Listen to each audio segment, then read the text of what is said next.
ಪಾವಗಡ ತಾಲೂಕಿನ ತಿರುಮಣಿ ಪೊಲೀಸ್ ಠಾಣಾ ವ್ಯಾಪ್ತಿಯಲ್ಲಿ ಮಂಗಳವಾರ ಹಾಗೂ ಬುಧವಾರ ರಾತ್ರಿ ಅಕ್ರಮವಾಗಿ ಮರಳು ಸಾಗಿಸುತ್ತಿದ್ದ 3 ಟ್ರ್ಯಾಕ್ಟರ್ಗಳನ್ನು ತಿರುಮಣಿ ಪೊಲೀಸರು ವಶಪಡಿಸಿಕೊಂಡು ಪ್ರಕರಣ ದಾಖಲು ಮಾಡಿದ್ದಾರೆ.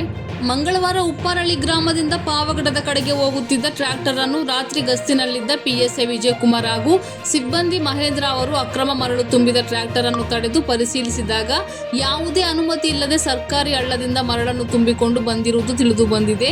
ಹೀಗಾಗಿ ಯಾವುದೇ ದಾಖಲೆ ಇಲ್ಲದ ಕಾರಣ ಮರಳು ತುಂಬಿದ ಟ್ರ್ಯಾಕ್ಟರ್ ಅನ್ನು ವಶಪಡಿಸಿಕೊಂಡಿದ್ದಾರೆ. ಬುಧವಾರ ಒಡ್ರೇವು ಗ್ರಾಮದಿಂದ ಬೂಪೂರು ಕಡೆ ಹೋಗುತ್ತಿದ್ದ ಅಕ್ರಮ ಮರಳು ತುಂಬಿದ ಟ್ರ್ಯಾಕ್ಟರ್ ಅನ್ನು ರಾತ್ರಿ ಗಸ್ತಿನಲ್ಲಿದ್ದ ಮಹಂತೇಶ್ ತಡೆದು ಪರಿಶೀಲನೆ ಮಾಡಿದಾಗ ಯಾವುದೇ ದಾಖಲೆ ಇರುವುದಿಲ್ಲ. ಹೀಗಾಗಿ ಟ್ರ್ಯಾಕ್ಟರ್ ಅನ್ನು ವಶಕ್ಕೆ ಪಡೆದು ಪ್ರಕರಣ ದಾಖಲು ಮಾಡಿದ್ದಾರೆ.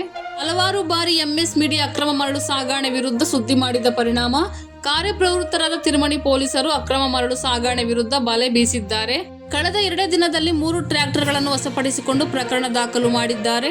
ಸರ್ಕಾರದ ಅನುಮತಿ ಇಲ್ಲದೆ ಸರ್ಕಾರಕ್ಕೆ ವಂಚನೆ ಮಾಡಿ ಯಾರಾದರೂ ಮರಳು ಸಾಗಣೆ ಮಾಡಿದರೆ ಅಂತವರ ವಿರುದ್ಧ ಸೂಕ್ತ ಕ್ರಮ ಜರುಗಿಸಬೇಕೆಂದು ಪೊಲೀಸ್ ಅಧಿಕಾರಿಗಳು ತಿಳಿಸಿದ್ದಾರೆ.